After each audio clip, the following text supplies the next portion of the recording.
오늘 우리에게 주신 하나님의 말씀은 마태복음 3장 1절부터 10절까지의 말씀입니다. 신약성경 3쪽입니다. 마태복음 3장 1절부터 10절의 말씀을 드라마 바이블로 낭독합니다. 제3장. 그때에 세례 요한이 이르러 유대 광야에서 전파하여 말하되 회개하라, 천국이 가까이 왔느니라. 그는 선지자 이사야를 통하여 말씀하신 자라. 광야에 외치는 자의 소리가 있어 이르되 너희는 주의 길을 준비하라, 그가 오실 길을 곧게 하라. 이 요한은 낙탈털 옷을 입고 허리에 가죽띠를 띠고 음식은 메뚜기와 석청이었더라. 이때 예루살렘과 온 유대와 요단강 사방에서 다 그에게 나와 자기들의 죄를 자복하고 요단강에서 그에게 세례를 받더니 요한이 많은 바리새인들과 사두개인들이 세례 베푸는 데로 오는 것을 보고 독사의 자식들아, 누가 너희를 가르쳐 임박한 진노를 피하라 하더냐. 그러므로 회개에 합당한 열매를 맺고 속으로 아브라함이 우리 조상이라고 생각하지 말라. 내가 너희에게 이르노니 하나님이 능히 이 돌들로도 아브라함의 자손이 되게 하시리라. 이미 도끼가 나무 뿌리에 놓였으니 좋은 열매를 맺지 아니하는 나무마다 찍혀 불에 던져지리라. 좋은 아침입니다. 2021년 신년 특별 새벽 기도회는 오늘까지입니다. 계속해서 새벽 기도회를 참여하고 싶으신 분들은 저에게 개인적으로 신청해 주시기 바랍니다. 바라기는 유튜브로 참여할 수 있다는 이점이 있기에 하루 중 말씀을 묵상하며 주님과 함께하는 시간을 가지면 이 새벽 기도는 성경 공부처럼 활용될 수도 있을 것 같습니다. 마지막 날인데 마지막 날 특별히 주시는 은혜를 꼭 충만히 받으시기를 소망합니다. 아멘. 오늘 말씀에는 우리가 잘 아는 세례 요한과 그의 사역에 대해 소개하는 장면이 나옵니다. 그의 이름에 세례라는 이름이 붙어있는 이유는 예수님의 제자 요한도 있고 요한이라는 이름이 많아서 다른 이름과 구별하기 위해 별명 같은 것으로 생각하시면 좋을 것 같습니다. 침례교에서는 침례 요한이라고 부르기도 합니다. 또한 그의 주요 활동이 회개를 선포하고 회개하고 나온 자들에게 세례를 베풀었기에 붙여진 이름이기도 합니다. 그러나 세례 요한의 주사역은 세례라는 형식에 집중할 것이 아니라 바로 사람들이 예수님을 맞이하도록 준비시키는 데 의미가 있다고 할 수 있습니다. 마태복음에 들어오면서 많이 강조한 것처럼 마태는 세례 요한의 사역의 합당성과 근거를 구약의 선지자의 예언을 들어 설명합니다. 즉 세례 요한은 이사야의 말씀처럼 예수님의 사역을 준비하고 돕도록 미리 앞서 준비하는 사역을 했던 것입니다. 고대 중동에서는 왕의 종들을 앞서 보내어 왕의 여정이 방해받지 않도록 도로를 평탄하게 하고 정비하던 관습이 있었습니다. 그런 것을 비유하여 선지자는 예수님에 앞서 세례 요한의 사역을 그렇게 예언했던 것입니다. 사실 예수님이 오시기 전 꽤 오랜 기간 동안 유대 역사에서 계속 있었던 선지자의 사역이 사라졌습니다. 역사상 선지자들은 죄를 지적하고 고백하게 하고 하나님을 위해 살도록 촉구하는 역할을 했는데 거의 400여 년간 그런 선지자 역할을 하는 사람이 없었습니다. 그런데 세례 요한이 갑자기 등장하여 광야에 살며 회개하라고 천국이 가까이 왔음을 선포하였습니다. 당시에 많은 사람들이 자신만을 위해 살아가는 이기적인 생활 방식을 버리고 죄를 회개하고 끊어버리며 하나님께 용서를 구하며 다시 하나님 앞에 바로 설 것을 선포했던 것입니다. 이런 세례 요한의 능력 있고 전국을 찌르는 설교, 그리고 그의 광야 생활은 그에 대한 호기심을 불러일으켰고 많은 종교 지도자들의 거짓 경건과 그들의 말과는 구별되었기에 사람들로 하여금 예전의 선지자들의 모습을 연상케 했습니다. 그리고 특이한 것이 세례를 베푼다는 것이었습니다. 현대에 예수를 믿는 것의 표로 세례를 많이 베풀어 우리는 이 세례라는 것에 익숙하지만 당시 유대인들에게는 익숙하지 않은 의식이었습니다. 종교의식에 관련하여 씻는 것은 결례의식에 따라 씻는 것과 이방인이 유대교로 개종했을 때 씻는 것이 있었으나 이는 모두 스스로 씻는 것들이었습니다. 누구도 다른 사람에게 세례를 베풀지 않았으며 타인의 회개에 대해 직접적으로 관여하지 않은 것이 보통이었는데 회개를 촉구하며 또한 회개 후에 세례를 베푸는 사역은 한마디로 새롭고 충격적인 사건이었습니다. 이런 세례 요한의 사역은 예수님이 오시기 전에 유대인들이 자기 자신을 하나님 앞에서 돌아보는 좋은 기회였습니다. 그렇다면 하나님께서 이렇게 초림하시는 만왕의 왕 예수 그리스도를 위해 세례 요한을 보내셔서 그에게를 예비케 하셨다면 예수님의 재림을 예비케 하기 위해서는 누구를 보내시길 원하실까요? 바로 우리들 먼저 믿은 모든 성도들입니다. 바로 이 성도들을 사용하시어 예수님의 재림, 사람들 각자가 복음을 듣기 전에 마음의 문을 열고 세상 일만 생각하던 사람들이 한 번쯤 영혼과 죄에 대해서, 인생에 대해서 생각하게 하는 것, 즉 복음을 듣기 전 마음이 가난해지는 작업을 하는 사람들이 바로 우리 성도들인 것입니다. 이것이 우리들의 사명입니다. 그런데 얼마 전에 있었던 정인이 사건이라든가 수많은 그리스도인들이 그 이름값을 못하고 엉터리로 살아갈 때에 주의 길을 예비하는 것이 아니라 오히려 방해를 하며 막고 있는 상황이 되는 것입니다.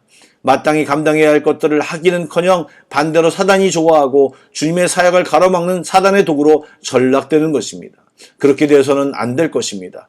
우리는 우리가 정말 성도로서 세례 요한의 역할을 하고 있는지를 돌아봐야 할 것입니다. 또한 하나님의 나라가 가까이 오면서 우리들의 삶을 돌아봐야 하는데 세례 요한이 뭐라고 외쳤습니까? 그 주된 내용이 바로 회개에 합당한 열매를 맺으라는 것이었습니다. 당시 유대인들은 아브라함을 조상으로 가지고 있는 것에 대해 자긍심을 느끼고 있었으며 그런 생각이 더 발전하여 아브라함의 육체적 후손이라는 사실은 종말에 있을 진노로부터 비껴가게 될 것이라는 종교적 혈통적 특권의식에 사로잡혀 있었습니다. 그리고 실제로는 종교적인 위선과 불법을 행하는 사람들이 그들이었습니다. 오늘날도 마찬가지입니다. 물론 믿음으로 구원을 받았다고 하지만 그 믿음에 걸맞는 행동이 뒤따르지 않으므로 우리는 볼 수 없는 그 믿음을 의심할 수밖에 없는 것입니다. 진짜 그리스도인들은 겸손히 자신을 돌아보며 하나님의 은혜를 생각하며 그의 믿음에 합당한 삶을 추구하게 되어 있는 것입니다. 회개와 후회는 다른 것입니다. 후회는 단지 과거의 잘못된 결정이나 행동으로 인해 괴로워만 할 뿐 중심의 변화는 수반되지 않는 것입니다. 그래서 불신자들도 그때 이렇게 할 걸, 젊었을 때 좀 더 열심히 공부하고 일할 걸 하고 많이들 후회를 합니다. 그러나 그러한 후회는 구원으로 인도해 주지는 못합니다. 왜냐하면 그러한 후회는 중심의 변화도 아니요 그렇다고 미래에 대한 어떤 결단도 아니기 때문입니다. 반면 회개는 후회를 포함하지만 결코 그에 머무르지 않는 그 이상의 행동입니다. 즉 회개란 과거 자신의 잘못을 뉘우칠 뿐만 아니라 하나님에 대하여 미래적으로 결단하고 그 자리에서 돌아서는 것을 말하는 것입니다. 그리하여 지금까지 걸어오던 죄악의 길에서 발길을 돌려 이제 앞으로 하나님을 향하여 새롭게 나아가는 것입니다. 그래서 회개를 종합해서 말하는 것이 회개에 합당한 열매를 맺으라고 이야기하는 것입니다. 혹시 계속 도전을 주시는 것이 여러분들에게 있으십니까? 오늘 돌아서시기 바랍니다. 놀라운 일이 생길 것입니다. 여러분 오늘 돌아서시기를 축복합니다. 아멘. 그리고 좀 더 성도로서 다시 오실 주님의 앞길을 예비하려면 세례 요한처럼 광야에서 하나님께 훈련을 받고 하나님을 경험해야 합니다. 광야는 어떤 곳일까요? 아무것도 없는 곳입니다. 아무 일도 할 수 없는 곳입니다. 그러나 하나님과 1대1로 만날 수 있는 곳입니다. 하나님의 도움 없이는 살 수 없는 곳입니다. 그러기에 정말 불편한 곳입니다. 그러나 하나님의 음성을 크게 정확히 들을 수 있는 곳입니다. 또한 하나님의 도움 없이는 살아갈 수 없는 곳이기에 하나님의 동행을 정확히 알 수 있는 곳이 바로 광야입니다. 이 세상을 살아가다 보면 수많은 소리가 혼재되어 하나님의 음성을 잊어버립니다. 그럴듯한 소리가 너무 많기 때문입니다. 또한 완전한 도움이 아닌 수많은 도움을 받고 청하며 살아가다 보니 하나님을 의지하고 동행하는 법을 잊어버린 희한한 그리스도인이 되어버리는 경우가 너무나도 많습니다. 2주간의 신년 특별 새벽기도 기간 중에 몇 번 말씀드렸지만 차일피일 미루지 마시고 바쁜 일 끝나고 하지, 다음 주부터 하지 이러지 마시고 오늘 당장 순종하여 기도의 자리로 나아가십시오. 그리고 주님과 시간을 보내십시오. 처음에는 아무것도 없는 광야가 어색하고 외롭고 왜 이렇게까지 해야 하나 싶겠지만 그곳에서 주님을 만나면 광야는 더 이상 광야가 아님을 알게 될 것입니다. 택한 자들에게 물을 마시겠다고 말씀하신 주님이 광야에서 나를 기다리셨음을 알고 감격이 터져나오고 판단과 평가로 사는 인생이 아니라 우리는 은혜로 사는 인생을 살게 될 것입니다. 그리고 나면 자연스럽게 우리는 우리가 사는 삶 속에서 주의 길을 예비하며 주님의 소리로 살아가고 있을 것입니다. 우리 모두가 그렇게 되기를 주님의 이름으로 축복합니다. 아멘. 사랑하는 성도 여러분, 2021년 주의 은혜가 충만하시기를 기도합니다. 육신의 연약함들이 예수의 이름으로 이 시간 벗어지기를 기도합니다. 코로나 바이러스로부터 자유로워지는 모든 성도들이 되시길 주의 이름으로 축복합니다. 가정과 직장과 사업체를 놓고 기도할 때 새로운 돌파구를 찾는 놀라운 은혜가 이 새벽에 기도하는 모두에게 함께 하시기를 간절히 축복합니다. 아멘. 기도하시겠습니다. 사랑의 주님, 지난 2주간 동안 집중하여 하나님께 신년 특별 새벽기도회로 시간을 드릴 수 있게 인도하여 주셨사오니 감사를 드립니다.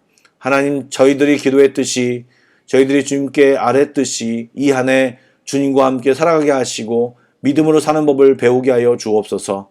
기도하며 주님이 도우시는 손길을 목도하게 하여 주시고 2021년 주님이 살아계심을 더욱 경험하게 하여 주옵소서. 신실하신 주님이 동일하게 이 한 해 저희들을 지켜주시고 인도해 주실 것을 믿고 기도합니다. 함께하여 주옵소서. 오늘 마지막 시간 기도하오니 주님과 깊은 교제로 나아가는 귀한 시간이 되게 하여 주시옵소서. 예수님의 이름으로 기도드립니다. 아멘.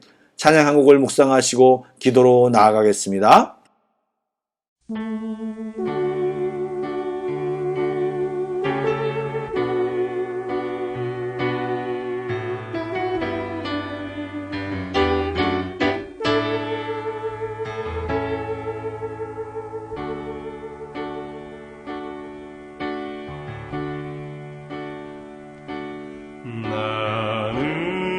나는 소리여 빈들에서 외치는 소리여 그의 길을 예비하라고 외치는 소리여 나는 소리여 빈들에서 외치는 소리여 그의 길을 예비하라고 외치는 소리여 나는 세례를 주나 그는 성령으로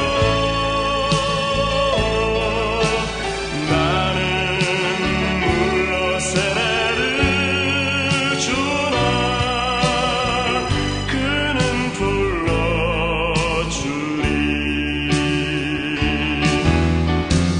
그는 곧 하나님의 아들 그리스도라 나는 소리여 빈들에서 외치는